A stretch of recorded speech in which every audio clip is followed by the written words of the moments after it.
ناظرین کرام، تاریخ کے ہر دور میں ایک سے ایک بڑھ کر دولت مند اس کرۂ ارض پر نمودار ہوا ہے اور کچھ عرصے اپنی دولت کے سبب مشہور ہونے کے بعد مٹی کا ڈھیر بن گیا۔ لیکن ایک انسان تاریخ میں ایسا بھی گزرا ہے جس کے سر ہر دور کا امیر ترین انسان ہونے کا اعزاز چاہتا ہے۔ 14ویں صدی میں مغربی افریقہ کے منسا موسیٰ نامی حکمران جتنے امیر تھے اتنے ہی سخی دل تھے۔ یہی وجہ ہے کہ آج 700 سال گزر جانے کے بعد بھی شہنشاہ منسا موسیٰ اپنی دولت کے خزانوں کی وجہ سے نمبر 1 پر ہیں، جن کے خزانوں کی مالیت آج کے روپے کے اندازے میں 400 ارب ڈالر لگائی جاتی ہے۔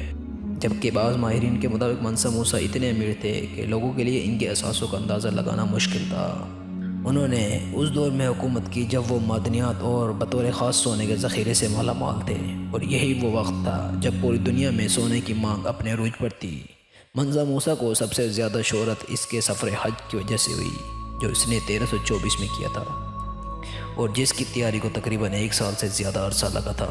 حج کا ارادہ کرنے کے بعد سلطان نے سہولیات کو پورا کرنے کے لیے سونے کی تاروں سے شاہی خیمے بنانے کا حکم دیا۔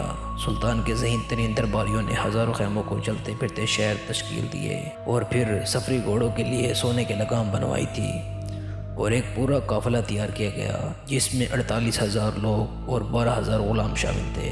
اس قافلے میں عام لوگوں کی جس طرح سے تیاری کی گئی تھی وہ الگ تھی، لیکن غلاموں کے لیے بھی شاہانہ طرز انداز بنایا گیا اور 12,000 غلاموں کو ریشم کے کپڑے زیر تن کرائے گئے، جبکہ ہر غلام کو 2 کلو گرام سونا دیا گیا، اور اسی طرح 100 کے لگ بھگ اونٹ منتخب کیے گئے جن میں سے ہر ایک پر 40 کلو گرام کے قریب سونا لوڈ کیا گیا۔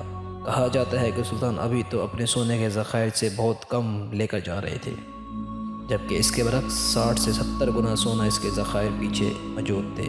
یہ وہ دور تھا جب یورپی ممالک بھوک کی حالت میں تھے، مگر افریقہ کی حیرت انگیز رفتار سے ترقی نے پوری دنیا سے لوگوں کو مالیان سلطنت کا رخ کرنے پر مجبور کر دیا تھا۔ تاریخ دان لکھتے ہیں منسا موسیٰ کا قافلہ جہاں رکتا تھا وہاں ایک پورا شہر آباد ہو جاتا تھا، یہاں تک کہ راستے میں جو فقیر سوالی ملتا تھا اس کو کھانا کھلایا جاتا تھا، بہترین کپڑے دیے جاتے تھے اور جاتے وقت سونے کی 3 سے 4 تھیلی بھی دی جاتی تھی۔ اس کے علاوہ سلطان منسا موسیٰ جمعے کے دن جس جگہ قیام کرتا تھا وہاں ایک مسجد کی بنیاد رکھتا تھا اور اس کے لیے مالی وسائل بھی مہیا کرتا تھا۔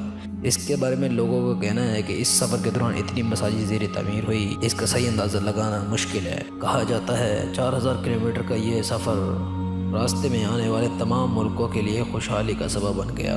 سلطان نے اپنے حج کے سفر میں سونا تقسیم کیا جس کی وجہ سے ان علاقوں کی معیشت بدل گئی، سونے کی قیمت کم ہو گئی اور بہت سے علاقوں میں معیشت تباہ ہو گئی۔ ادھر حج کے فریضے کو ادا کر لینے کے بعد سلطان کو جب یہ معلوم ہوا کہ ان کی مدد کی وجہ سے کئی ممالک کی معیشت کو نقصان پہنچا ہے تو انہوں نے اپنے وزراء سے مشورے کے بعد اعلان کیا کہ جو لوگ سونا واپس کریں گے ان کو بھرپور معاوضہ دیا جائے گا۔ اس طرح لوگوں نے جو سونا خیرات یا تحفے کے طور پر وصول کیا تھا وہی سلطان کو اس سے بہتر داموں میں فروخت کر دیا۔ یوں جن ممالک کی معاشی ساخت کو نقصان پہنچا تھا وہ ختم ہو گیا۔ ایک اندازے کے مطابق 400 شہروں پر سلطان کی حکومت تھی، جو آج کے حساب سے 6 یا 7 افریقی ممالک بنتے ہیں۔ منسا موسیٰ کے اس سفر کی وجہ سے ان کی دولت مندی کے قصے یورپ تک پہنچ گئے اور یورپ سے لوگ صرف یہ دیکھنے کے لیے آ گئے کہ آخر ان کے پاس کتنی دولت ہے اور جو کچھ کہا جاتا ہے وہ کس قدر تک سچ ہے۔ پھر جب منسا موسیٰ کے مال کی تصدیق کر لی گئی تو سلطان اور اس کی سلطنت کا نام کیٹلین ایٹلس میں شامل کر لیا گیا، جس میں اس وقت معلوم تمام مقامات کا ذکر شامل تھا۔ اس وجہ سے اس سلطنت کے پہلی بار بیرونی ممالک سے تعلقات قائم ہوئے تھے، جہاں وہ نیک حکمران اپنے عدل و انصاف کے متعدد قصوں کی وجہ سے مشہور ہو گئے۔ جب یہ سلطان انتقال کر گئے تو ان کے بعد 1854 میں شیرگاہ کے سونگائی حکمران نے اس کی سلطنت کا خاتمہ کر دیا۔ خلدون اور ابن بطوطہ جیسے مسلمان مورخین نے اس بادشاہ کی دولت اور ان کی نیک دلی کے بارے میں اپنی کتابوں میں تفصیل سے لکھا ہے، جس کو ہر دور میں اہمیت کا مقام حاصل ہے۔ دوستو، امید کرتا ہوں آج کی ویڈیو آپ کو پسند آئی ہوگی۔ ویڈیو کو لائک کریں، چینل کو سبسکرائب کریں تاکہ ہم جو بھی نئی ویڈیو اپلوڈ کریں اس کی نوٹیفیکیشن آپ کو بر وقت مل سکے۔ شکریہ۔